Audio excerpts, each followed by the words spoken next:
What's happening? It's Bozic. I'm here at the corner of 11th and Northrop in the Pearl, downtown Portland.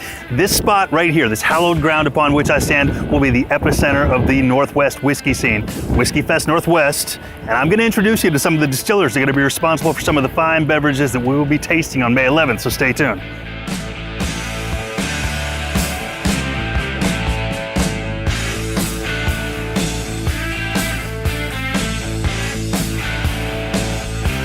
Tell me about what we brought here.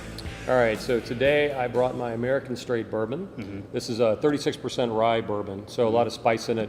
It gives me the flexibility to do other things with it that I will be showcasing at Whiskey Fest. A lot of our finished products are done with a 36% rye bourbon as a base because we found that the rye really goes well with the finishing barrels, and it stands up to what was in that finishing cask before I got a hold of it. And how long has Big Bottom been around? What's the story on the distillery? Well, we started in 2010. We went into full operation in July of that year, and we've been going strong ever since. We're an independent bottler, so I've kind of taken a different approach to the business model. Instead of starting out with clear spirits, a lot of guys do for cash flow, I took the different route and decided to go with found spirits initially and move into production. Once we get the brand out there, getting the brand established, which we are planning on doing actually this summer. So we'll be bringing in distilling in-house, where we'll be doing primarily single malts and single grains. So I'm still, you can still consider me a whiskey neophyte. I've come to develop a really great appreciation for whiskey over the last several years. What are some of the things that people generally don't consider when they're picking whiskeys or when they're drinking whiskeys or when they're I would say deciding that that's the brand that they like? You know, we're kind of spoiled in Oregon. We have the ability to go to a liquor store, and if someone is actually tasting product, we have an opportunity to taste a product before we purchase it. We take that for granted up here. That's not the way in a lot of states. They do not have the ability to do that. And so a lot of times in Oregon, what we find is that people really just look at it when they have an opportunity to taste, like a Whiskey Fest event, or at a liquor store, or in our tasting rooms.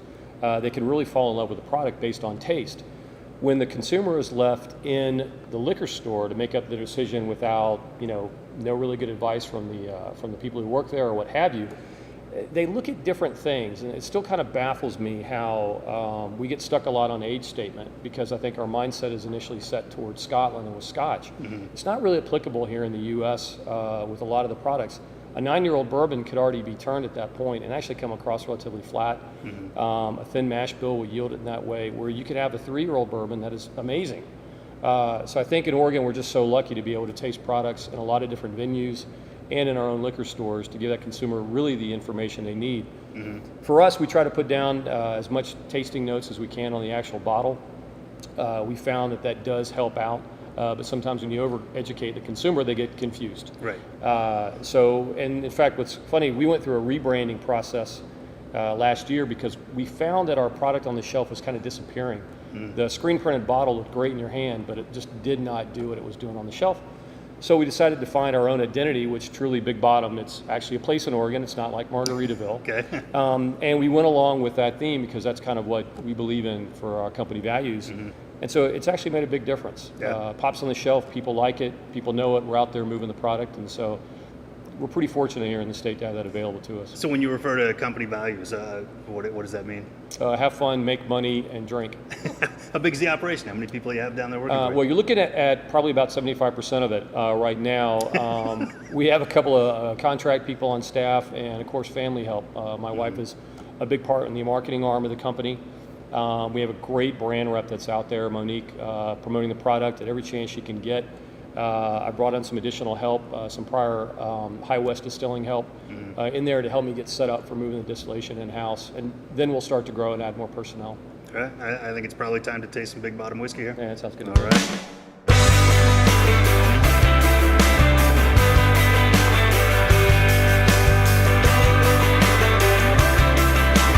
Finished products, really have led the way in a lot of it, but I never like this one to get discounted. This is my firstborn. It's the one that I see through the process. I pick the barrels. I really know the difference in the barrels that go into this one. And when we say small batch, it's really just a combination of 3 barrels. For the American Straight, I don't go any bigger than 3 barrels at a time.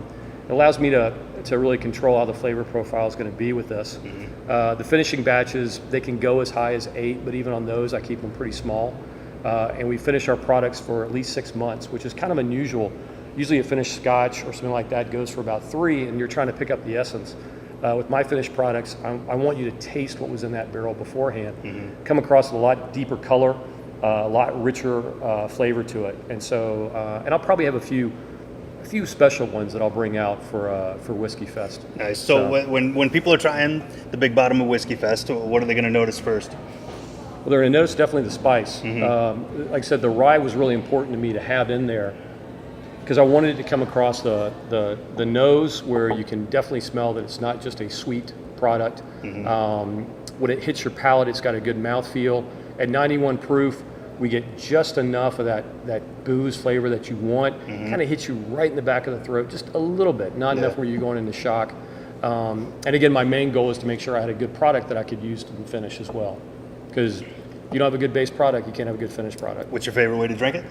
I usually do it with a cold water splash. So at 90, my rule is anything below 90, nothing.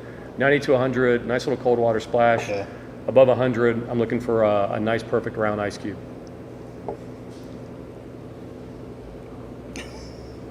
Cheers.